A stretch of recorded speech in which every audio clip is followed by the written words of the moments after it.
Definitivamente proclamada a independência do Brasil, Ismael leva ao Divino Mestre o relato de todas as conquistas verificadas, solicitando o amparo do seu coração compassivo e misericordioso para a organização política e social da pátria do Evangelho. Corriam os primeiros meses de 1824, encontrando-se a emancipação do país mais ou menos consolidada perante a metrópole portuguesa. As últimas tropas reacionárias já se haviam recolhido a Lisboa sob a pressão da esquadra brasileira nas águas baianas. No Rio de Janeiro transbordavam esperanças em todos os corações, mas os estadistas topavam com dificuldades para a organização estatal da terra do Cruzeiro. A Constituição, depois de calorosos debates e dos famosos incidentes dos Andradas, incidentes que haviam terminado com a dissolução da Assembleia Constituinte e com o exílio desses notáveis brasileiros, só fora aclamada e jurada justamente naquela época, a 25 de março de 1824. Nesse dia findava a mais difícil de todas as etapas da independência, e o coração inquieto do primeiro imperador podia gabar-se de haver refletido muitas vezes, naqueles dias turbulentos, os ditames dos emissários invisíveis que revestiram as suas energias de novas claridades para o formal desempenho da sua tarefa nos primeiros anos de liberdade da pátria. Recebendo as confidências de Ismael, que apelava para sua misericórdia infinita, considerou o Senhor a necessidade de polarizar as atividades do Brasil num centro de exemplos e de virtudes para modelo geral de todos, e chamando Longinos à sua presença, falou com bondade.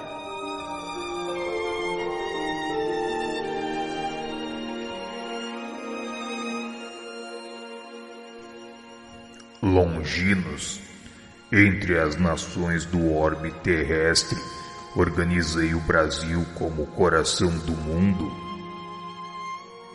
Minha assistência misericordiosa tem velado constantemente pelos seus destinos e, inspirando a Ismael e seus companheiros do infinito, consegui evitar que a pilhagem das nações ricas e poderosas fragmentasse o seu vasto território, cuja configuração geográfica representa o órgão do sentimento no planeta, como um coração que deverá pulsar pela paz indestrutível e pela solidariedade coletiva, e cuja evolução terá de dispensar logicamente a presença contínua dos meus emissários para a solução dos seus problemas de ordem geral. Bem sabes que os povos têm a sua maioridade como os indivíduos, e se bem não os percam de vista os gênios tutelares do mundo espiritual, faz-se mister se lhes outorgue toda a liberdade de ação, a fim de aferirmos o aproveitamento das lições que lhes foram prodigalizadas. Sente-se o teu coração com a necessária fortaleza para cumprir uma grande missão na pátria do Evangelho?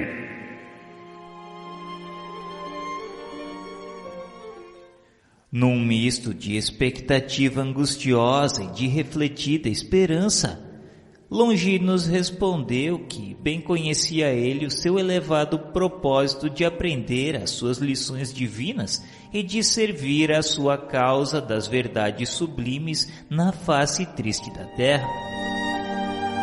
Muitas existências de dor tinha ele voluntariamente experimentado, para gravar no íntimo do seu espírito a compreensão do amor infinito de Jesus, que não pôde entender ao pé da cruz dos seus martírios no Calvário, em razão dos espinhos da vaidade e da impenitência que sufocavam naquele tempo a sua alma. Assim era com indizível alegria que receberia sim a incumbência para trabalhar na terra generosa, onde se encontrava a árvore magnânima da inesgotável misericórdia do Senhor.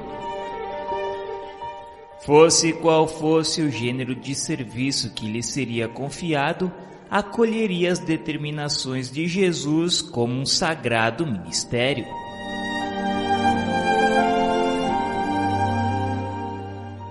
Pois bem, essa missão, se for bem cumprida por ti, constituirá a tua última romagem pelo planeta escuro da dor e do esquecimento. A tua tarefa será daquelas que requerem o máximo de renúncias e devotamentos. Serás imperador do Brasil até que ele atinja a sua perfeita maioridade como nação.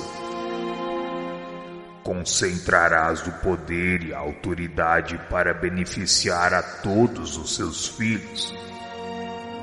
Não é preciso encarecer aos teus olhos a delicadeza e sublimidade desse mandato, porque os reis terrestres, quando do bem compenetrados das suas elevadas obrigações diante das leis divinas, sentem nas suas coroas efêmeras um peso maior que o das algemas dos forçados. A autoridade, como a riqueza, é um patrimônio terrível para os espíritos inconscientes dos seus grandes deveres. Dos teus esforços se exigirá mais de meio século de lutas e dedicações permanentes.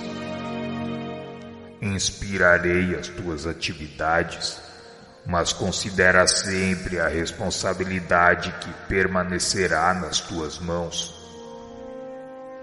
Ampara os fracos e os desvalidos, corrige as leis despóticas e inaugura um novo período de progresso moral para o povo das terras do Cruzeiro.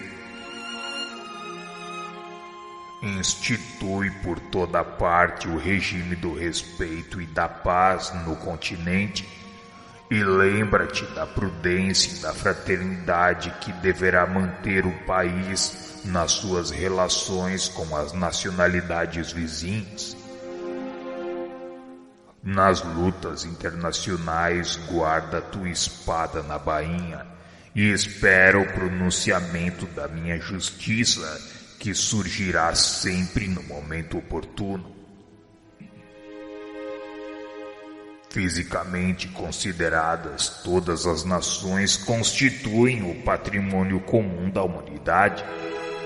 E se algum dia for o Brasil menosprezado, saberei providenciar para que sejam devidamente restabelecidos os princípios da justiça e da fraternidade universal. Procura aliviar os padecimentos daqueles que sofrem dos martírios do cativeiro, cuja abolição se verificará nos últimos tempos do teu reinado. Tuas lides terminarão ao fim deste século, e não deves esperar a gratidão dos teus contemporâneos. Ao fim delas será alijado da tua posição por aqueles mesmos a quem proporcionares os elementos de cultura e liberdade. As mãos aduladoras que buscarem a proteção das tuas voltarão aos teus palácios transitórios para assinar o decreto da tua expulsão do solo abençoado, onde semearás o respeito e a honra, o amor e o dever com as lágrimas redentoras dos teus sacrifícios. Contudo, amparar-te-ei o coração nos angustiosos transes do teu último resgate no planeta das sombras. Nos dias da amargura final, minha luz descerá sobre os teus cabelos brancos, santificando a tua morte. Conserva as tuas esperanças na minha misericórdia, porque se observares as minhas recomendações, não cairá uma gota de sangue no instante amargo em que experimentares o teu coração igualmente trespassado pelo gládio da ingratidão. A posteridade, porém, saberá descobrir as marcas dos teus passos na terra para se firmar no roteiro da paz e da missão evangélica do Brasil.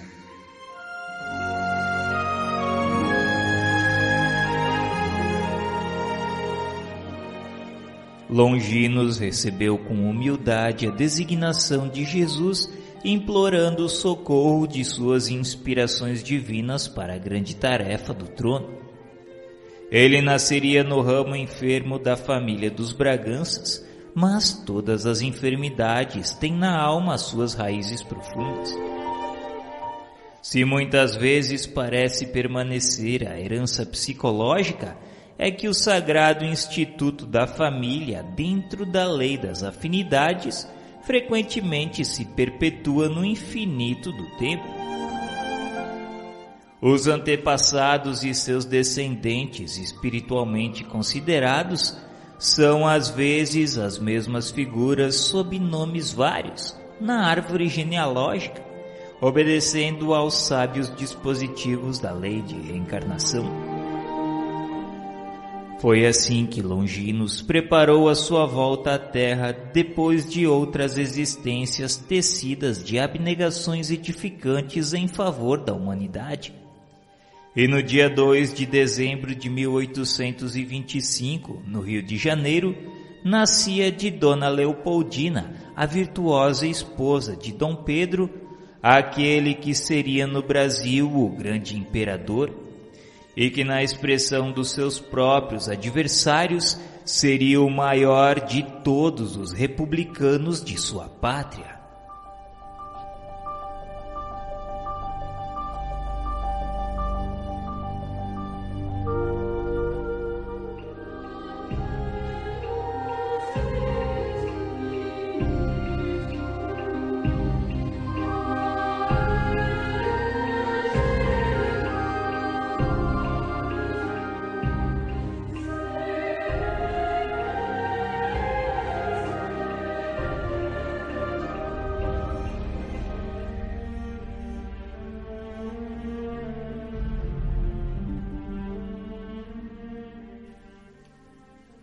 Um dos traços característicos do povo brasileiro é o seu profundo amor à liberdade.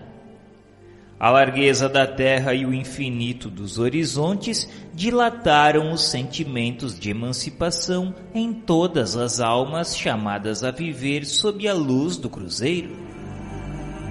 Desde que se esboçaram os primeiros movimentos nativistas, a mentalidade geral do Brasil obedeceu a esse nobre imperativo de independência. E ainda hoje todas as nações revolucionárias que se verificam no país, lamentavelmente, embora trazem no fundo esse anseio de liberdade como seu móvel essencial. A atitude de Dom Pedro I, ordenando a dissolução da Constituinte em 1823, tivera funda repercussão no espírito geral. Se bem ignorasse o que vinha a ser uma Constituição boa e justa, o povo a reclamava dentro do seu conhecimento intuitivo acerca da transformação dos tempos. O imperador, apesar das suas paixões tumultuárias e das suas fraquezas como homem, possuía notável acuidade em se tratando de psicologia política. Os estudiosos que viram na sua personalidade somente o amoroso insaciável, muitas vezes não lhe reconhecem o espírito empreendedor na direção das coisas públicas inaugurando a era constitucional do Brasil e Portugal com as suas valorosas iniciativas. São de lamentar os seus transviamentos amorosos e a tragédia da sua vida conjugal, quando a seu lado tinha uma nobre mulher cujas renúncias e dedicações se elevavam ao heroísmo supremo.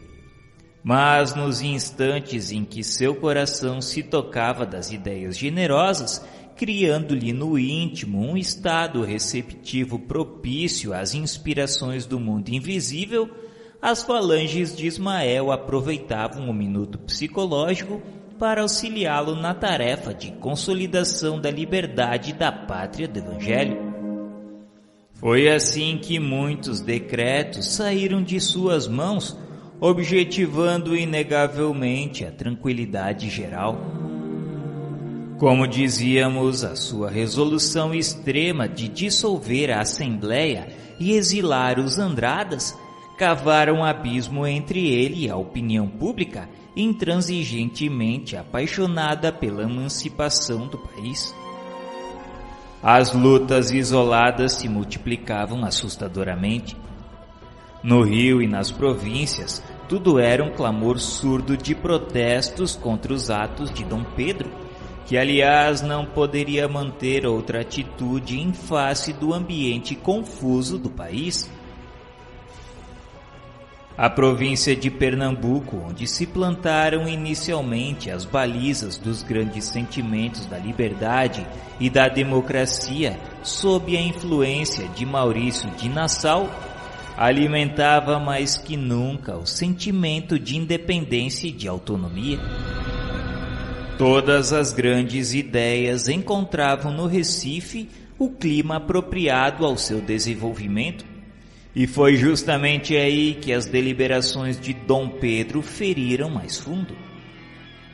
A 24 de julho de 1824, instalam na terra pernambucana os primeiros movimentos da Confederação do Equador, que se ramificava por toda a região do norte a proclamar as generosas ideias republicanas. Paz de Andrade coloca-se à frente da ação revolucionária com o fim de agir contrariamente ao imperador, a quem se atribuía o propósito de reunir as coroas do Brasil e de Portugal, reintegrando-se o primeiro na vida colonial. Mas o governo central providencia energicamente. Lord Cochrane, Lima e Silva são enviados com urgência para extinguir a insurreição. Em Pernambuco, o futuro Marquês do Recife, com todo o seu prestígio entre os lavradores, inicia a defesa do governo imperial e prestigia as tropas enviadas que sufocam o movimento. Os republicanos são vencidos e presos. Paz de Andrade refugia-se num navio inglês, conseguindo escapar à ação repressiva do Império. Mas João Ratcliffe e Frei Caneca pagam com a vida o sonho republicano.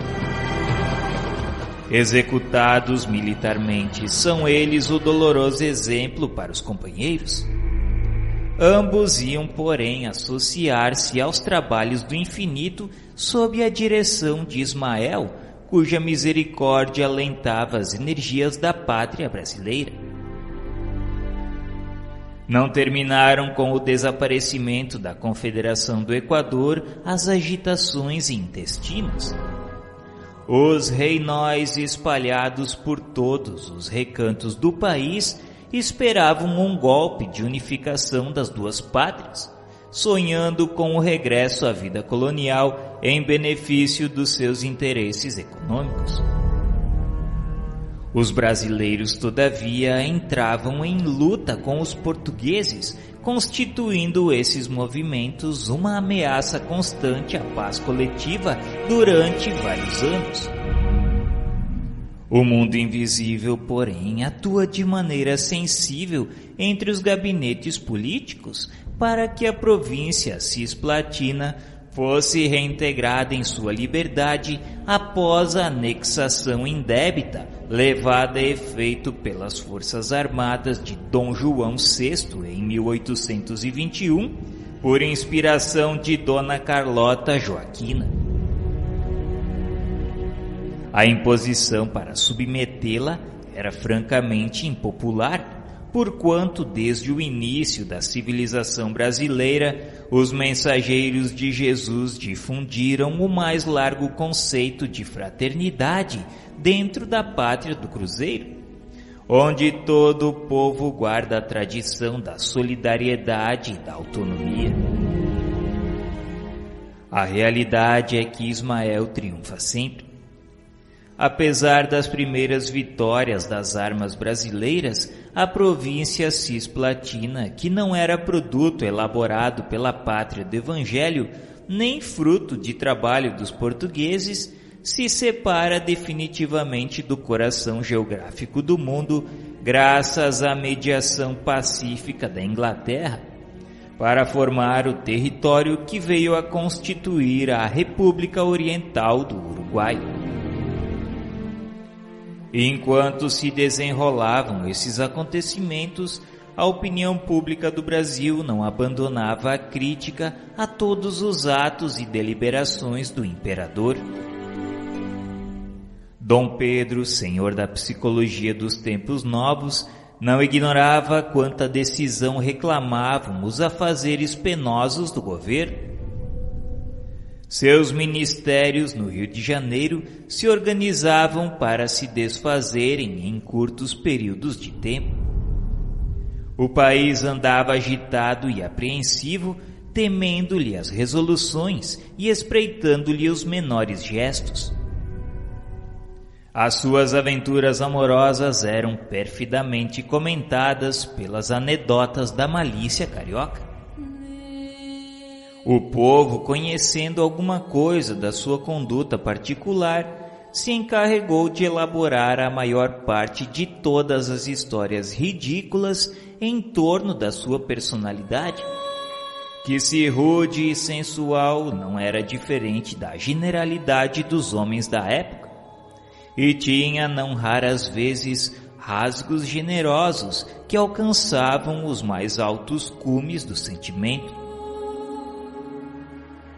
A imprensa instituída pelo Conde de Linhares em 1808, sob a proteção de Dom João VI, no casarão da Rua do Passeio, não o abandonou, transformando-se em sentinela dos seus menores pensamentos. O imperador era acusado de proteger criminosamente os interesses portugueses, a despeito das suas ações em contrário. Muitas vezes, em momentos de meditação no Paço de São Cristóvão, já ao tempo de suas segundas núpcias, deixava ele vagar o espírito pelo mundo rico das suas experiências acerca dos homens e da vida, para reconhecer que todo aquele ódio gratuito lhe advinha da condição de português nato.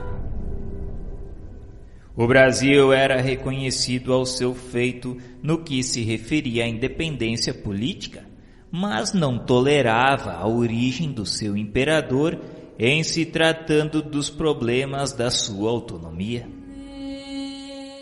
Dias após as noites das garrafadas, em que os partidos políticos se engalfinharam na praça pública, de 12 a 14 de março de 1831, Dom Pedro compareceu a um Te Deum na igreja de São Francisco, sendo recebido depois da cerimônia religiosa pelo povo que o rodeou com algumas demonstrações de desagrado.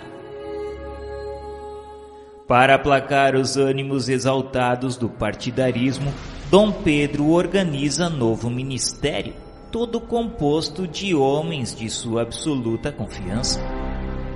O povo, entretanto, divisando dentro do novo gabinete ministerial somente os que ele considerava os palacianos de São Cristóvão, reuniu-se no campo de Santana, capitaneado por demagogos, e em poucos minutos a revolução se alastrava pela cidade inteira.